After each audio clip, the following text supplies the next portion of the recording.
The Theudrcast is not affiliated and does not represent any 12-step fellowship. I, Bill Ward, the host of the Theudrcast, will be sharing my experience and my journey of recovery. That does include, but is not limited to, the literature contained in the Big Book of Alcoholics Anonymous and the 12 Steps. Our guests will be sharing their own path to recovery and what has worked for them. The Theudrcast encourages and supports all paths to recovery.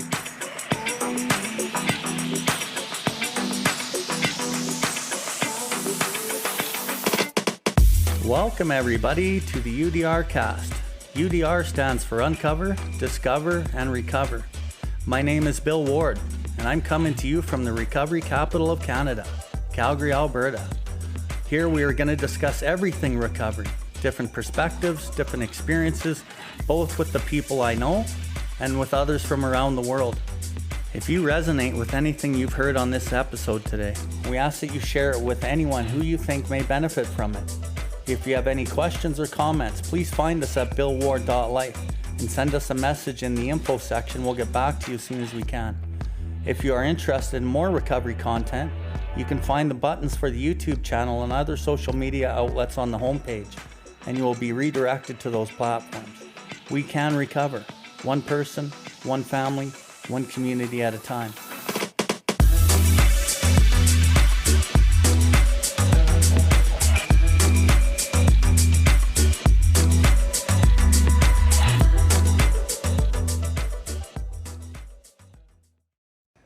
You know, without a clear understanding of what the issue is, what the true predicament is, and I love how in the chapter Working with Others, it talks about the alcoholic does not understand their true predicament.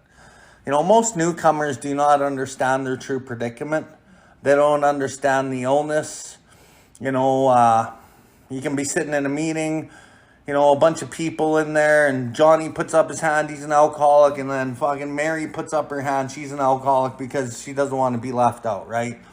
You know, we base the illness on what people are sharing in the meetings. The problem is that the meetings are full of people that are not real alcoholics.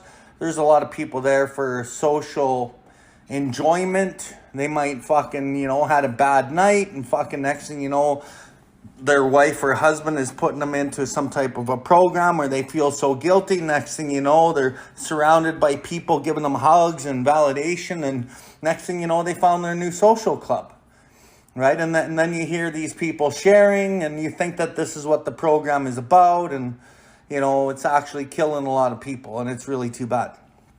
So understanding the true predicament of the illness, there's two predicaments, right? First, it's the spiritual malady that drives what they call the obsession, but actually the big book doesn't even say fucking obsession, right? It doesn't even say obsession.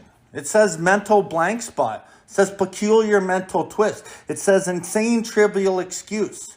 It says I have an utter inability to leave it alone no matter how great the necessity or wish. It says at a certain point the alcoholic will have no effective mental defense against the first drink. It doesn't say fucking obsession. But that's what you hear in all the meetings. It does talk about the obsession in the 12 and 12, you know, but that's not the textbook to get me sober. That is a 2.0 version to expand on the literature and the knowledge of the program later on down the road when you actually start understanding what the fuck we're even doing around here. So understanding step one is crucial, right? And how do you understand step one? Well, you go through the literature of the first, 51 pages, right? Of the doctor's opinion. And the doctor's opinion isn't doing anything other than fucking explaining the allergy. And then you go through there's a solution. I don't take people through Bill's story because I don't think, you know, at that point it's really relevant. I go through there's a solution and then more about alcoholism. Because more about alcoholism is where it's fucking at. That's what you need to fucking know. But there's a solution actually tells you your true predicament, really. You know, but more about alcoholism tells you, like, how quick this happens and how you will fucking rationalize and justify or not even have a fucking opportunity to, and you got a drink in your hand. Right? And like, let's get away from the drink. The real predicament here is the defects of character. I'm powerless over my behaviors. I'm powerless over my thoughts. I'm powerless over other people. I'm powerless over fucking everything. And I think I have some type of control in my life, but I'm driven by 100 forms of fear and self-delusion. When you look up the word driven, it means like an uncontrollable, compelling force that drives something. Well, what does that is fear. Where's the fear based in? The fear is based in my instincts for social security, companionships, sex relation, and material security. A lot of shit that I've learned out here in the world of the material drives all this stuff. And a lot of it actually creates that self-delusion. And understanding all of these things takes time, right? But first and foremost, you got to understand step one, and really understanding it is important just with the allergy, right? And i.e. obsession, mental blank spot. But what drives all that is the spiritual malady, which actually is your defects of character, which is your ego. That comes later, right? And to unblock myself is so key, because there's a reason why I need God. Once I understand why, step one, then I know why I need God. You know, I think a lot of people don't even understand why they need God, because the rooms have created this warm and comforting idea and this theory that God's just so warm and fuzzy and he's going to make me feel good. No, there's a fucking reason why I need him in my life. He's what matches the insane idea to pick up a drink with a sane thought not to pick up a drink. But that doesn't happen just because I want to believe in God, because my ego can attach to the idea of God too. And then I'm picking up drinks, going, fuck, me and God were tight yesterday. Why am I drunk? Because God's a theory. Talked about it in Roland Hazard's story. Talks about it in step 3. This concept was the keystone of a new and triumphant arch which we pass through to freedom. I need this keystone to be implemented so I can pass through freedom of bondage of self. But if it stays the concept, then there's no action. It's just an idea. Without the action behind the idea, then it just stays a concept. And that's what the steps do. They allow God to work in and through you through a practical application through very precise directions that actually produce results. But again, going back to the watered down version of the rooms, is nobody really talks about that. And then the other thing that everyone focuses on is just don't drink. Well, how do you just don't drink? Well, you need a real relationship with God. And after 1 year sober, which is like the rooms are full of people at 1 year sober, they're like hugging you and patting you on the ass and giving you such big props. But then they forget to fucking really fill you in on the real problem. And then these people with 1 year think they're fucking on their way. And I always say it, they're on their way, all right? They're on their way to a fucking relapse. So it's up to guys like me, guys like whoever's 12 step, whoever understands the selfish, self-centered nature of the alcoholic, which is at the root of it. It's guys like me that need to find these guys and fucking fill them in on the truth of what's going on here. You know, it's not about the alcohol, but it is at first. So that's all really important shit, right? So inventories, we need them to even begin. And I love how Steve also said, without step 10, fucking good luck on step 11. Like, the ego can attach to the idea that I'm fucking doing shit, but sitting there with my eyes closed while my mind's spinning with fucking all sorts of shit isn't meditation. I need to do my 4 and 5, get the shit cleared out of the way. I need to get my 6, 7, 8, and 9, get some traction in the amends so I start implementing a 10 in my life so I can calm that fucking shit down. So I can get that shit out of the way so I can fucking be present in my life. And I love how at the end of step 10, it talks about this requires more action. So it goes through these readings, and I'll just quote them off here because they're really important. Much has already been said about receiving strength, inspiration, and direction from him who has all knowledge and power. It's God who has all knowledge and power. Much has already been said about receiving that through the first 84 pages plus the doctor's opinion to that point of that sentence.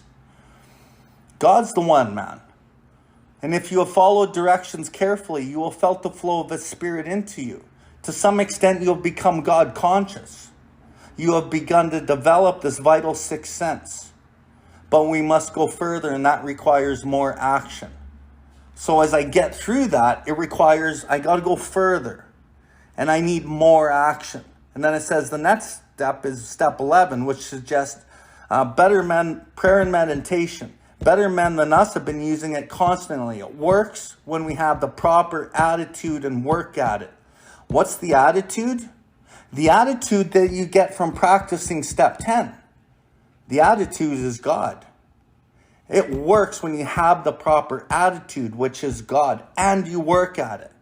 Then you can expand and explode that fucking fourth dimension with meditation. But without doing the previous work, that doesn't happen. And really what I'm talking about here doesn't even happen till 2 or 3 or 4 or 5 years into recovery anyway. But you have to start somewhere. And you start at the start. And no matter how it doesn't seem like it's working, and it doesn't matter. Why? Because we have a clear-cut set of directions that we consistently, persistently follow, and then later the results pay off down the road. But they will pay dividends in your life as you go too. But the real big payoff is later. Because when you do what's hard, life gets easier. But if you do what's easy and you cut the corners and you rest on your laurels and you slack and you find easier, softer ways, you balk at these things, there's penalties. And you won't get the benefit, and you'll go, is this all sobriety is? Is this it? No. It's fucking not even close to what it is. And if you just want sobriety, you're settling for crumbs anyway. You know? Because there is a fourth dimension here, and the directions actually really take you to it. But are people really willing to do what the fuck it takes? No. The reality is no. You know, like I've worked with fucking, I remember my first fucking 50 sponsees, probably, maybe I got 3 of them through the 12 steps, maybe 4. Now I have a way better success rate, but I think it's because I'm better at delivering the actual information. And I'm so passionate because I've seen so many people die and so many people fucking burn their lives down that I'm really passionate and don't want people to do that. So I actually weed out the ones that aren't really willing anyway.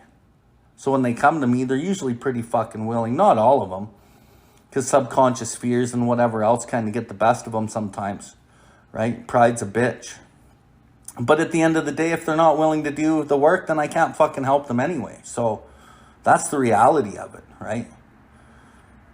That's the reality of it. And like understanding step 3, you don't even have a clue of step 3 till you do a step 4. And step 3 is not really the deal. Step 7 is the deal. Step 7's worked in step 10. Once step 10 is working, then step 11 expands. And then when you're working 10 and 11, you want to do step 12. The people that aren't doing step 12, it's because they're not doing good steps 10s and 11s. Because the natural process of this is faith alone is insufficient. The idea of God alone, just the idea, the concept, it says is insufficient. To be vital, to give you life, must be accompanied by self-sacrifice, understanding self, sacrificing self. And then it takes you to the unselfish constructive action. That's just the process. When you're away from self, you just want to be of service to people. That's what the program teaches us. Through that is where I find the joy and the happiness and the fulfillment and everything I ever looked for, looking from self, trying to get it from self. Thank you for tuning in to the Theudrcast. We hope you have enjoyed this episode. The viewpoints and the opinions expressed today were solely of the individual sharing them. If you resonated with this episode, please follow us and share this link with anyone that may benefit from it. Please visit us at BILLWARDLIFE to see everything that we have going on. We can recover, one person, one family, one community at a time.